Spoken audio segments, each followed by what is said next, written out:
రాకడ వర్తమానం వినుచున్న ప్రతి సహోదరుడును సహోదరిని ప్రభుని యేసుక్రీస్తు దీవించి ఆశీర్వదించును.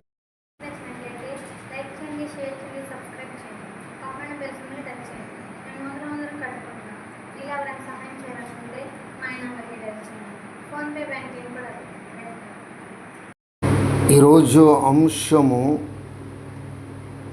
టీవీ గురించి అనే అంశం మీద దేవుడు మనతో మాట్లాడుతున్నాడు. లూకాసు సువార్త 11వ అధ్యాయము 1. దేహమునకు దీపము కన్నే.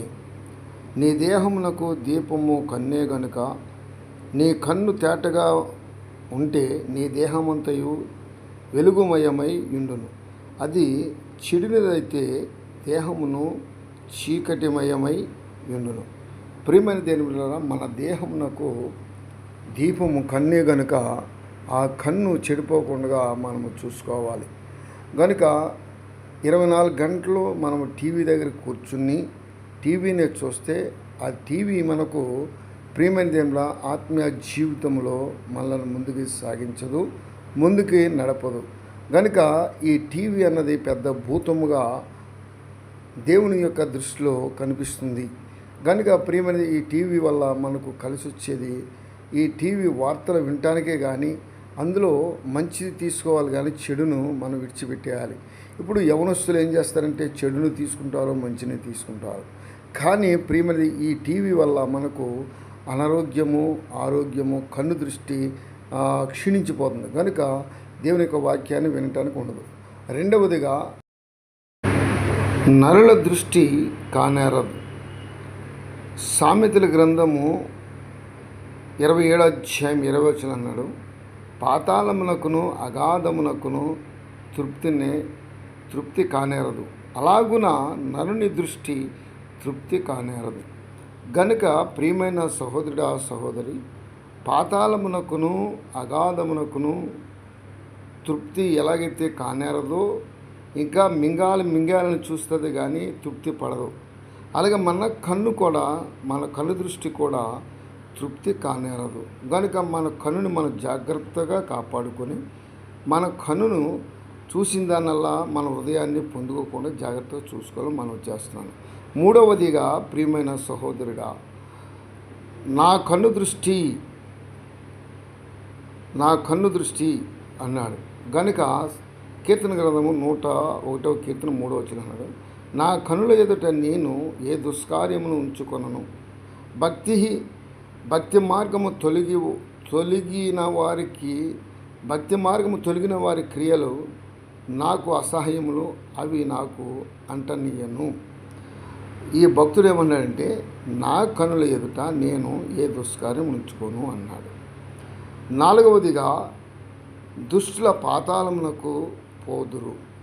కీర్తన గ్రంథము 9వ కీర్తన 17వ వచనం అన్నాడు, దుష్టులను దేవుని మరచు జనులందరూ పాతాళమునకు దిగిపోవుదురు.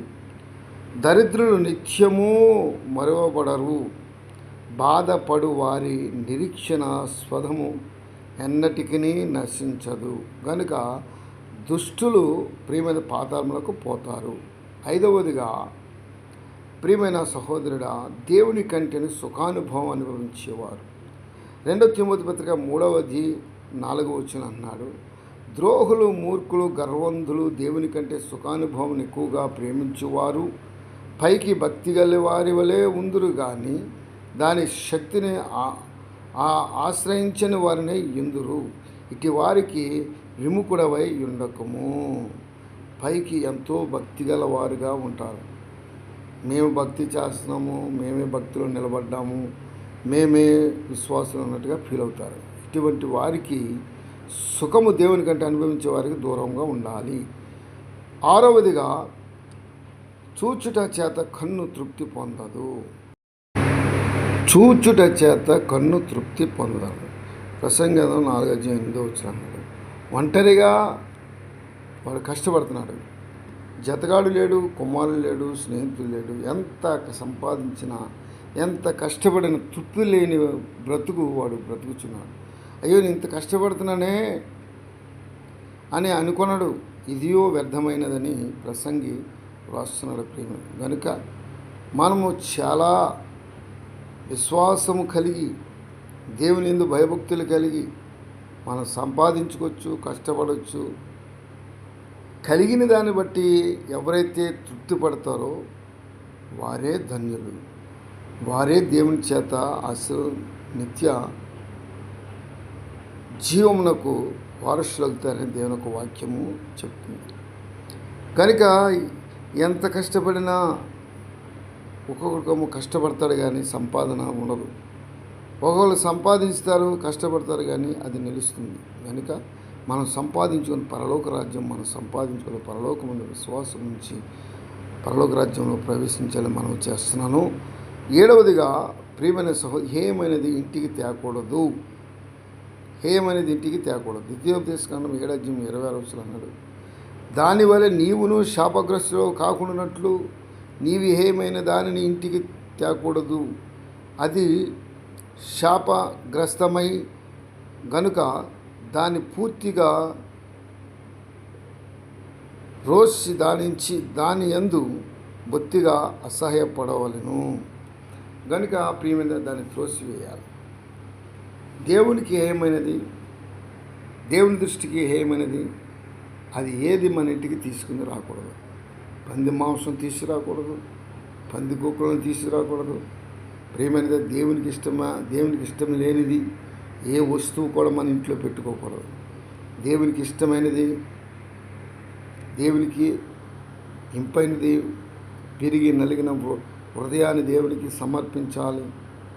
దేవుని యొక్క ఇంటిలో మనము వాక్యం పెట్టుకోవాలి, వాక్యానుసారంగా నిలబడాలి, వాక్యంలో నడుచుకోవాలి.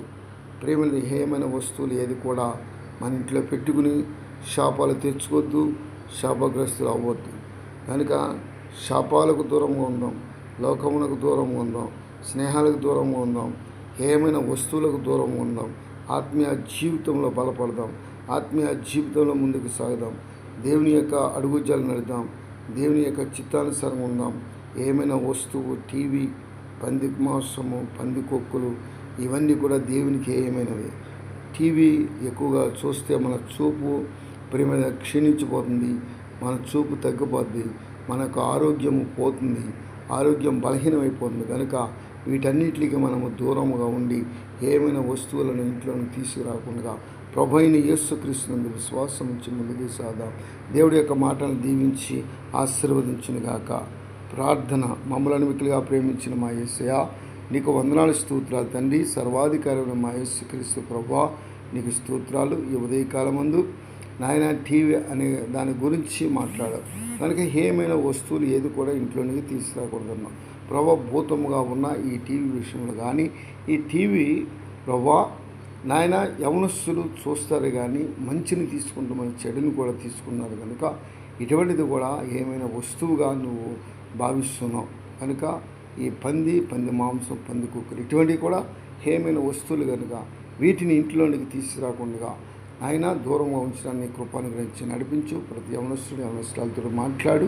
అలాగే ఈ ఉదయకాలం ముందు నాయన వినుచున్న ప్రతి బిడ్డను కూడా దీవించి ఆశీర్వదించి ఆయన యొక్క మహిమ చేత నింపి నడిపించి నీ ఆదరణ తెచ్చి నీ యొక్క శక్తిని, నీ కృప ఈ బిడ్డలకందరికీ దయచేసి నడిపించిన దీంట్లో పాల్పొందుతున్న నా దేవానికి స్తోత్రం. ప్రతి కుటుంబమును, ప్రతి యవనస్తులను, చదువుకొనిస్తున్న విద్యార్థులు అందరూ కూడా దీవించి ఆశ్రయించిన ప్రభానికి స్తోత్రాలు తండ్రి. అలాగే సేవకులను, యవనస్తులను, బిషప్లను, రెవరెండ్లను, దేశ నాయకులను, నాయన మా రాష్ట్ర నాయకులను అందరిని కూడా కాపాడి నడిపించి దీవించి దేవానికి స్తోత్రాలు తండ్రి. నీ కృపగల హస్తము నీ బిడ్డలకు అందరికీ తోడునెడుగా ఉంచి నడిపించమని, బలపరిచి స్థిరపరచమని, ఆయన మంచి ఆరోగ్యం ఇచ్చి నాయన బిడ్డలకు అందరిని కూడా దీవించి ఆశీర్వదించి దేవానికి ప్రయాణం చేస్తున్న బిడ్డలు రోడ్డు మీద నాయనకి స్తోత్రం, నడక అలాగే సైకిళ్ళు, మోటార్ సైకిళ్ళు ప్రభానికి స్తోత్రాలు తండ్రి. నాయన అంతరిక్షంలో ప్రయాణం చేస్తున్నారు, ట్రైన్లో ప్రయాణం చేస్తున్న వారికి, హెలికాప్టర్లో ప్రయాణం చేస్తున్న వారికి, విమానంలో ప్రయాణం చేస్తున్న బిడ్డలకు అందరికీ, దూరదేశంలో ఉన్న ప్రతి నాయన బిడ్డలందరూ కూడా దీవించి ఆశీర్వదించి మహిమ చేత నింపి నడిపించు. నీ ఆదరణ తెచ్చి, నీ శక్తి తెచ్చి, నీ కృప అనుగ్రహించిన తల్లిదండ్రులు లేని బిడ్డలకు తెలివి, జ్ఞానం, ఆలోచన శక్తిని అనుగ్రహించి, అలాగే నా ప్రభావ నీ కృప ఆయన తోడు నడిపించి నడిపించేదేవా. ఈ పరిచర్యలు పాల్పొందుతున్న ప్రతి కుటుంబం, ప్రతి అంశాలను దీవించి ఆశీర్వదించి మహిమ చేత నింపి నడిపించమని, ఈ పరిచయం రాకుండా కొనసాగించమని యేసుక్రీస్తు యొక్క నామం అడిగి వేడుకుంటున్నాను తండ్రి. ఆమేన్.